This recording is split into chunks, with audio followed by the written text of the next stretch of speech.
When people start using Ultimate Forms, a lot of times they're trying to recreate the look and feel of an existing form.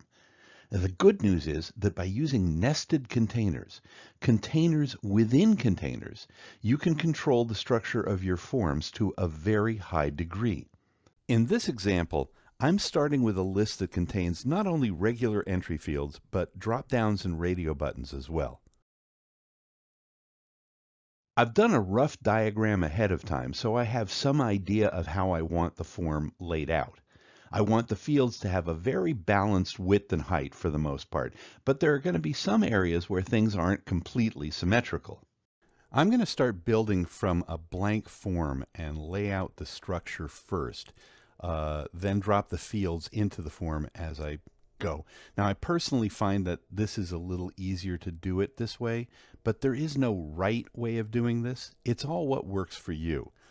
I'm going to use the darker theme because this will make it easier to see.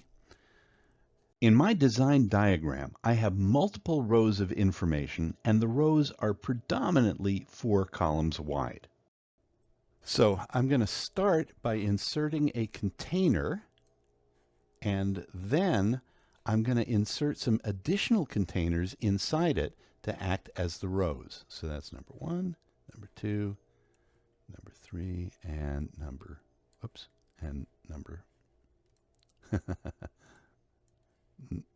4, right there. Okay, good. Now, let's click into the first container. What I want to do here is divide this up into columns, which is extremely easy to do. I just go over here to the right panel, and I select the number of columns I want. I can have anything from 1 to 4, and 4 is what I want. And then the second container, the second row, I also want 4 columns there. Now the third row is a little trickier.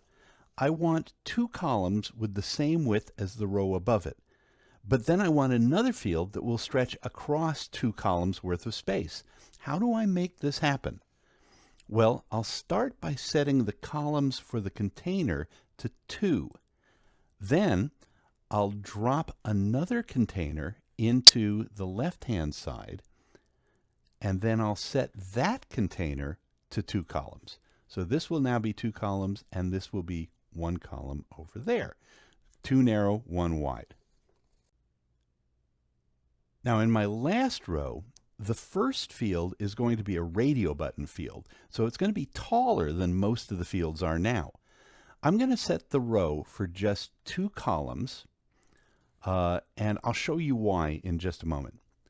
So let's start putting the fields into place. So in our first row, we have the project name, and you see it's just using a little bit there. And then we had department, and then we had start date and end date. You see, once you've got these, how easy it is to drag things into place. So the second list was project manager information. We want project manager. Okay, project manager is the name, and then we want their phone. Yeah, I talk to myself while I do these things. Okay, now on line 3, we want budget and cost center. So projected budget, and then cost center. And then we wanted our brief description. And so let's go ahead and put that in. Now, here's something that I need to show you. You'll see that these are not level. Okay, and the reason is that when you're inserting containers into one column, you need to insert them into all of the columns on that row, or it just won't work out level. So I'm going to have to take this out, and I'll need to put another container on this side, and then I can move the description back in, and now it's all lining up properly. So we're going to have that same issue here. Because we've got 2 columns there, so I'm just going to go ahead and put in a container there now and a container there. And we'll put our priority field in here. And remember, this will show up as radio buttons later. and then I want initiative, and I want the initiative reference information below that.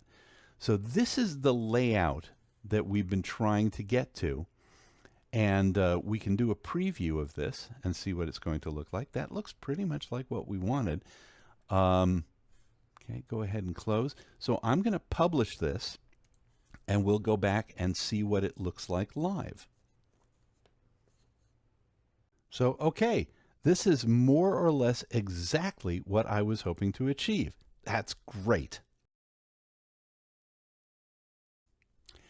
Now, a word of warning. If you want tabs or accordion sections on your form, you have to set that up first before you start adding containers or fields, because you can't move big container blocks once you built them. It will usually not work properly. So you'll wind up having to delete them and reinsert them. We'll explore colors and borders and other formatting for forms in different videos. But I think you'll agree how simple it is to get exactly the layout you want using this design method.